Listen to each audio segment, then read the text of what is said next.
Hey people, what's up? It's Jameel. Alright, so I just want to put people up some more on my experiences and my journey of getting through gang stalking, beating that, and what I have to offer people who are going through gang stalking. Now, first and foremost, let me start you off by giving you a small tour of how I got to where I am. Okay, I had been interested in conspiracies my whole life. I remember as a child, I had watched the movie Texas Chainsaw Massacre. And I remember somewhere in the movie, I think in the beginning they said it was a true story, or somebody told me it was a true story either, or I haven't seen the movie in a long time. Immediately I went to the library. Now, I'm from Muskegon, Michigan. There's a library down in town called Muskegon Hackley Library. And so I go to the library, and I'm about 10, and I'm looking around for information on the Texas Chainsaw Massacre. And I tell the woman working at the thing, she says, well, why are you looking for this? You know? And I lied to her, and I said, it's for school. She said, well, can't you do something else for school? And I say, no, this is what I'm doing. And so she gives me some information, and it goes back, it links back to some other things that happened that were connected to the story where, the directors had got it from. And at that time, I didn't realize it, but I was just interested in the concepts like that. And so then I became aware of, like, Area 51 around the same time and other things. And then my life had, going through my life, I'd always just been interested in conspiracies. It wasn't until about 4 years ago that I started going to people and recording, recording interviews and stuff like that. And then about 2 years ago, I had gotten really serious about it. And I just said, well, you know what? It's either now or never, And so I was 28 at the time. Now I'm 30. And so I did extensive research on the 1960s and 70s, which is my favorite. That's my favorite era. And this involved some unknown things that had happened, like the zebra murders, the Zodiac murders are a little bit more well known, the Son of Sam murders, in general, serial killings like that had gone on in that era. But other things that were big on the list I had covered were the Manson family ordeal up in the Hollywood Hills, the whole Laurel Canyon scene, then Jonestown. Jonestown turned out to be my favorite. I loved Jim Jones and the People's Temple. Even today, it's hard not to go look at it. Even though I don't look at it anymore, I can't remember the last time I actually went looking about it on the web or going to read a book about it. At this point, I'm no longer a conspiracy research. I moved on in my life, and now I'm teaching people about my experience. But I loved it so much, so much. I used to love to just listen to the recordings of Jim Jones and the People's Temple, and it was just fascinating. I wanted to really know what happened. And so I said, well, if I'm ever going to know, I'm going to have to go out and contact people and do things. And so that's what I did. I went out and I did many interviews with many different people. And I used to spend hours and hours and hours and hours and hours. I'm talking about hours. I lived at my mother's house, and I used to just stay inside the house 24/7, just studying it. There was one summer in 2012 where I didn't use the internet, television, or telephones, or anything like that for like 3 months during the summer, because I figured, I was just going to stop my conspiracy research and just like leave society and all that stuff. But then it turned out, I said, nah, I can't do that. I got to go back to it. And so so that's where, I continued. But after that, I just stayed just researching. I can't remember how many countless nights I just stayed up looking at all the different blogs about the Manson family, reading books, listening to rare recordings, rare documentaries, just looking for the ultimate truth. And what happened was this: I stumbled across information that was very specific, and then information that was not very specific, and it turned out to be real. And I didn't realize at the time, but these people and these things are connected to something much larger. And so, like with the Manson thing, it just turned into like the world of Hollywood. That's basically what that whole thing was with Manson and that movie star, and he had lived with the Beach Boys. That was all caught up in the realm of Hollywood at that time in the 60s. And my love for Hollywood is the 1930s to the 1960s. I'm not like anything past that. It doesn't really interest me. And so I loved it. I was just like, hell yeah, man, we're gonna discover everything we can. And so then I walked into, see, what you have to remember is these things didn't happen that long ago. 1969 really isn't that long ago. 1978 definitely isn't that long ago. And so the people who were caught up in that era are still around. And this gets into the secret societies. that run everything.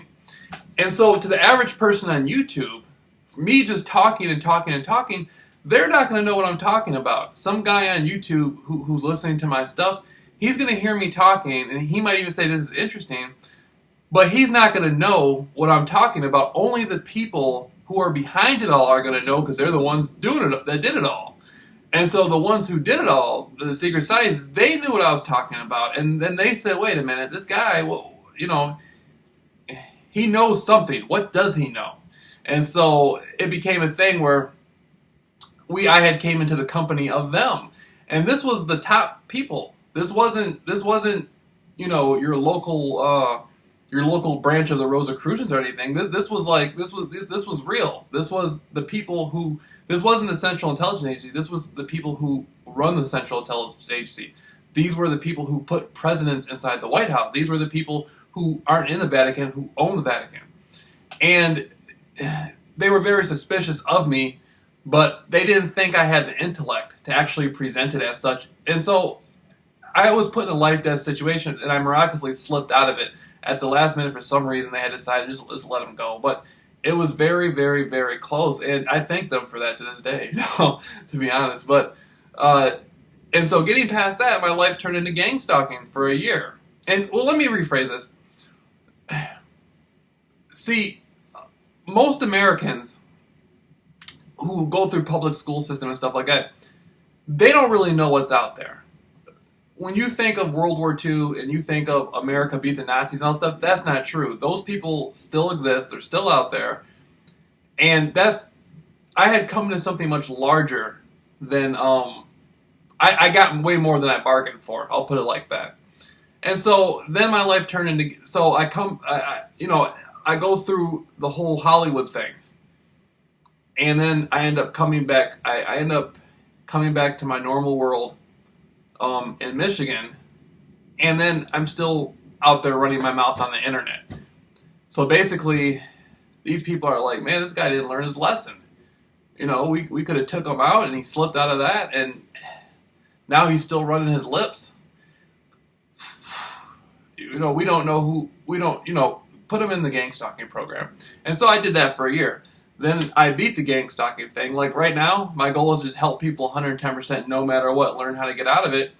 And I train myself every day to do that, and not just normal people like myself who went through conspiracy, but I'm hoping to get a call, hey man, I'm hoping for somebody who really needs it. Somebody like Martin Lawrence, or somebody who, like Britney Spears, somebody who that's why I'm training for. I'm training to be able to really help top people. I might get a call from somebody at the FBI who wants to make a decision that they feel is the right decision, but they're afraid of the consequences. And so they want me to be, they want somebody who actually beat gang stalking to be there to help them get through it.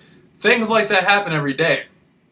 And so that's what I'm training my life for. I mean, I'm training my life right now. I mean, I want to be up there to get the Nobel Peace Prize, like the only person in the world ever beat gang stalking, flat out.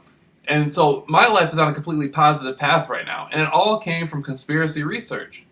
And coming from Michigan, I'm from Norton Shores, Michigan, basically Muskegon, Michigan, but now I live in a city called Norton Shores, Michigan. And coming from Norton Shores, Michigan, I'm studying conspiracies, and I know all this stuff is real.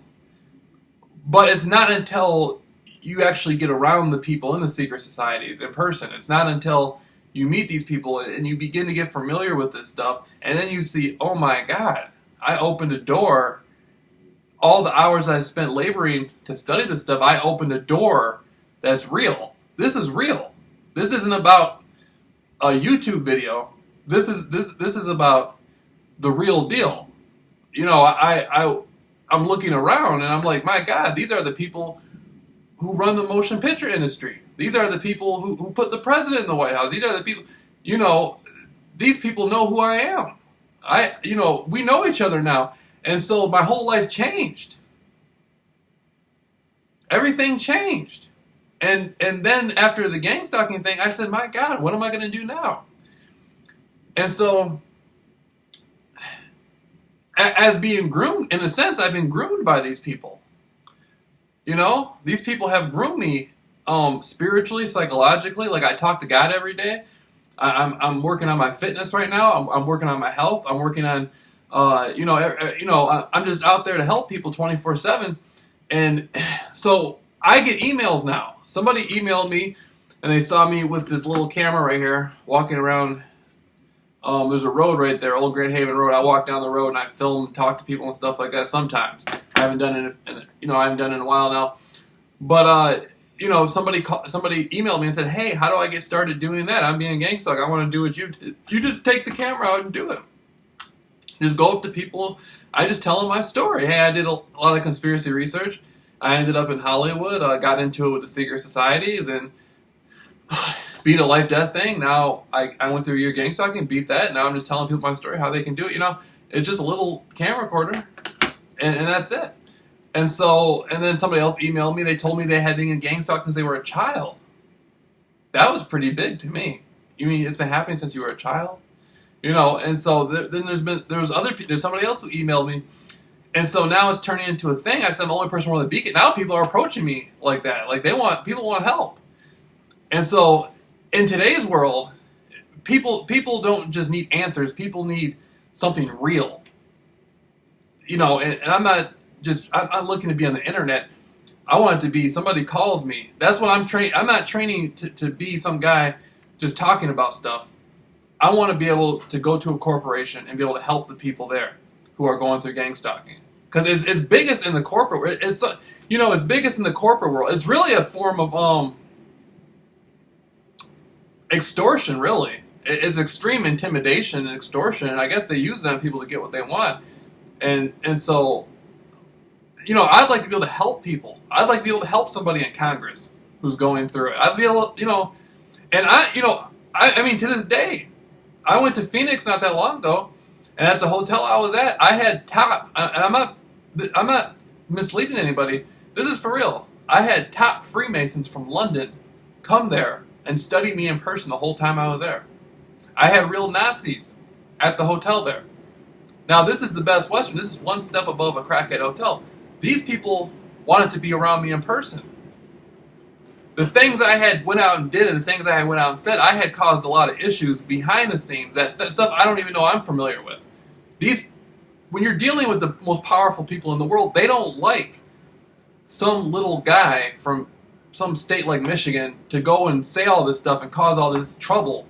I don't know what, I'm not in these people's lives. I don't know what they have to deal with. I might have caused somebody a lot more trouble than I could ever know.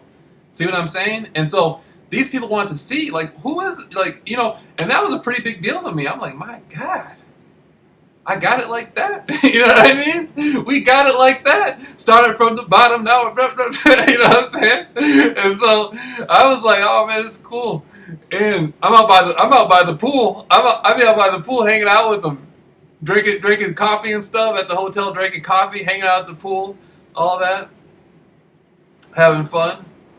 But for people who want to get through gang stalking and beat it, I mean, you can do it. It's all you got to change your experience of it. Stop looking for everything that happened to me. I'm grateful for. I looked at gang stalking this is it. I just got to go through this. This is all you got. I'm hungry. Give it to me.